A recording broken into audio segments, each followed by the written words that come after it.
नमस्कार बंधुगण, भाग्य चक्रर एही विशेष अध्याय को आपणकु स्वागत। आज 1 मे 2026 शुक्रवार। आजिर ग्रह नक्षत्र स्थिति केउं राशि पाई भाग्यर द्वार खोलिबाकु जाउची एवं केउं राशि सतर्क रहिबाकु पड़िबो से विषय आमे विस्तार भावे आलोचना करिबा।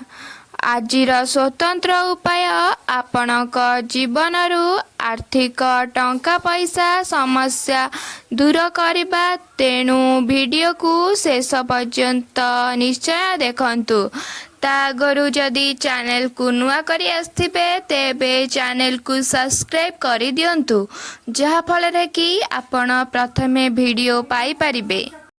आज वैशाख मास शुक्ल पक्ष त्रयोदशी तिथि। आज चंद्र कन्या राशि रे अवस्थान करुछंती। आजिर शुभ बेला सकाळ 11:45 रु दिपहर 12:35 पर्यंत रहिबो। एही समय रे आपण शुभ कार्य आरंभ करि परिबे। मेष राशि। मेष राशि व्यक्तिंक पाई आज दिनटी उन्नति मूलक रहिबो। कर्म क्षेत्र रे आपणकु नुआ दायित्व मिली पारे। व्यवसाय रे बाकी पड़िथिबा टंका फेरी पाइबे। परिवार रे शांति रहिबो। राशि। आज आपणकु निज बाणी उपरे संयम रखिबाकु हेबो।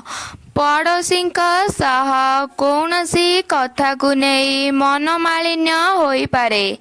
आर्थिक देण नेण रे सावधान रुहंतु। मिथुन राशि।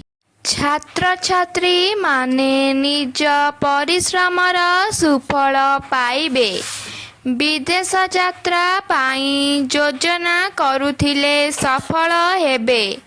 प्रेमी जनक सह समय भल कटिब। कर्कट राशि। स्वास्थ्य प्रति ध्यान दियंतु। विशेष करी पेट जनित समस्या देखा देई पारे। कर्म क्षेत्र रे किछि नुआ शिखिबाकु मिलिबो। धार्मिक कार्य रे मन लागिबो। सिंह राशि। आज सामाजिक प्रतिष्ठा बुद्धि पाइबो। राजनीति सह जड़ित थिबा व्यक्ति को बड़ पदवी मिली पारे। पुराना रोगरु मुक्ति मिलिबो। कन्या राशि। आज कौनसी बड़ निष्पत्ति नियंतु नाही। व्यवसाय रे प्रतिद्वंदिता बढ़ी पारे। संध्या समय रे कौनसी आत्मीयक सह भेट होई पारे। तुला राशि। आज शुक्रवार होइथिबारु आपणक पाई दिनटी बहुत शुभ। नूतन जमी बा संपत्ति किनिबा पाई जोग अछि। दाम्पत्य जीवन मधुर हेबो। बिच्छा राशि। शत्रु माने आपणकर किछि क्षति करि पारिबे नाही। कोर्ट कचेरी मामला रे सफल मिलिबो। अपेक्षा करिथिबा खबर मिली पारे। धनु राशि। आज आपणकर कार्य करिबार शैली रे परिवर्तन आसीबो। पिला माने पाठ पढ़ारे मन देबे। आर्थिक उन्नति हेबार संभावना अछि। मकर राशि। परिवारर कौनसी बड़ समस्यार समाधान हेबो। कर्म क्षेत्र रे कठिन परिश्रम करिबाकु पड़िबो।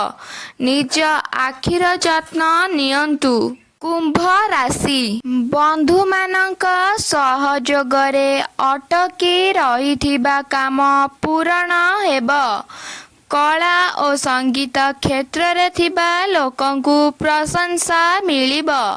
मन शांति रहिबो। मीन राशि। ଆଜି ଭାବପ୍ରବଣ ହୋଇ କୌଣସି ଭୁଲ ନିଷ୍ପତ୍ତି ନିଅନ୍ତୁ ନାହିଁ।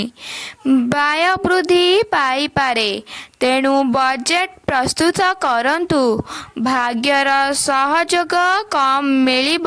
ଆଜିର ଦିନକୁ ସ୍ମରଣୀୟ କରିବା ପାଇଁ ଏବଂ ଜୀବନରେ ସୁଖ ସମୃଦ୍ଧି ପାଇଁ ଆଜି ସନ୍ଧ୍ୟାରେ ମାତା ଲକ୍ଷ୍ମୀଙ୍କ ସମ୍ମୁଖରେ ଏକ ଘିଅ ଦୀପ ଜଳାନ୍ତୁ ଏବଂ କନକଧାରା ସ୍ତୋତ୍ର ପାଠ କରନ୍ତୁ। ଏହାଦ୍ୱାରା ଧନର ଅଭାବ ରହିବ ନାହିଁ। ବନ୍ଧୁଗଣ, ଆଶା କରୁଛୁ ଆଜିର ଏହି ରାଶିଫଳ ଆପଣଙ୍କୁ ନିଜ ଦିନଟିକୁ ସଠିକ୍ ଭାବେ ଯୋଜନା କରିବାରେ ସାହାଯ୍ୟ କରିବ। ଯଦି ଆପଣଙ୍କୁ ଭିଡ଼ିଓଟି ପସନ୍ଦ ଆସିଲା ତେବେ ଗୋଟେ ଲାଇକ୍ ଏବଂ ସେୟାର ନିଶ୍ଚିତ କରନ୍ତୁ ଏବଂ ସବସ୍କ୍ରାଇବ୍ କରିବାକୁ ଭୁଲନ୍ତୁ ନାହିଁ। କମେଣ୍ଟରେ ଜୟ ଜଗନ୍ନାଥ ଲେଖନ୍ତୁ। ରହୁଛି, ଧନ୍ୟବାଦ।